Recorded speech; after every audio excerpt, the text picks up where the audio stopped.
एक मिट्टी का बहुत बड़ा ऊंचा सा टीला था और उसके ऊपर एक बाज का घोंसला था। उसमें अंडे थे। बाज आती, बाहर से खाना वाना लेके आती और फिर अंडों को गर्म करती, फिर चली जाती, फिर आती, अपने अंडों को गर्म करती।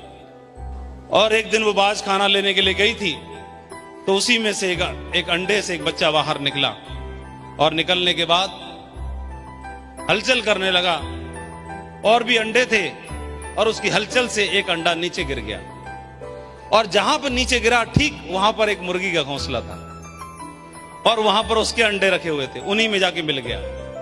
मुर्गी का भी यही काम था जो बाज का था। वो भी आई और वो भी अपने अंडों को गर्म करती और उसने ध्यान ही नहीं दिया, नोटिस ही नहीं किया। बगैर नोटिस किए वो सारे अंडों को वो भी गर्म करने लगी और उन अंडों में बाज का अंडा भी गर्म होने लगा।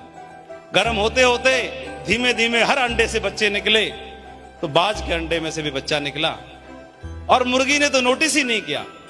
उसको तो लगा सारे ही मेरे बच्चे हैं और हर बच्चे को केयर करने लगी, हर बच्चे का पालन पोषण करने लगी, हर बच्चे को दाना लेके आती, खिलाती, हर बच्चे को चलना उड़ना सिखाती, हर बच्चे को उठना सिखाती, जीवन जीना सिखाती।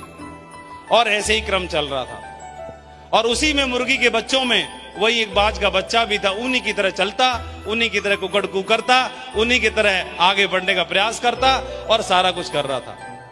बच्चे घूम रहे हैं, अचानक से उन्होंने आसमान में कोई पक्षी उड़ते देखे और माँ के पास आए, मुर्गी के पास, बोले माँ ये कोई तो है जो आसमान में इतनी ऊंचाई भर रहा है, ये है कौन?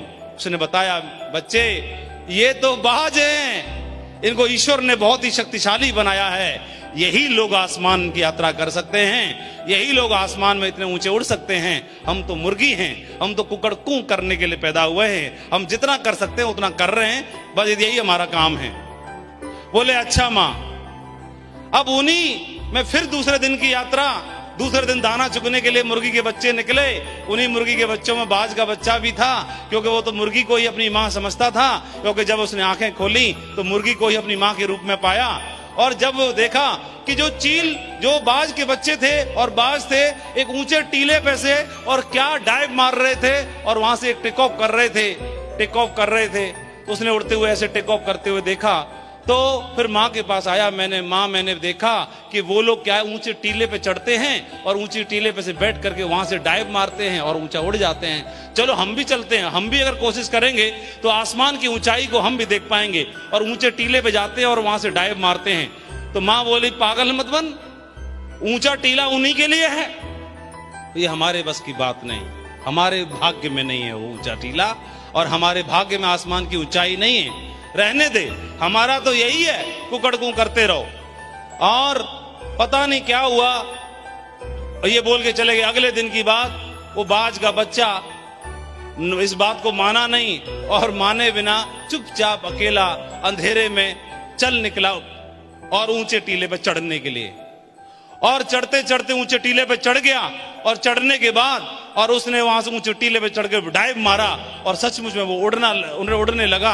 और जब उड़ने लगा तो उड़ते उड़ते उड़ते उड़ते बाकी जो बाज उड़ रहे थे उनके नजदीक पहुंच गया और बोला कि यार आज जीवन में पहली बार मैंने उड़ते हुए अपने आप को पाया, ये तो बहुत बड़ा अचीवमेंट है और आप लोग तो डेली इसको एंजॉय करते हैं। तो बाकी लोग बोले कि अरे तू तो हमारी ही बिरादरी का है, हम में से ही एक है, तू इतने दिन से हम तेरे को नोटिस कर रहे थे, तू मुर्गियों के साथ कुकड़ कू करता रहता था, समझ में नहीं आता तो क्यों करता रहता था, तू तो हमारी बिरादरी का है, तू तो हमारे सक्सेसफुल लोगों में से एक है, तू तो डायमंडों में से एक है, तू समझ में नहीं आता नौकरी में कुकड़ क्यों करने लगा हुआ था, समझ में नहीं आता तू वहां पर कुकड़ क्यों करने लगा हुआ था।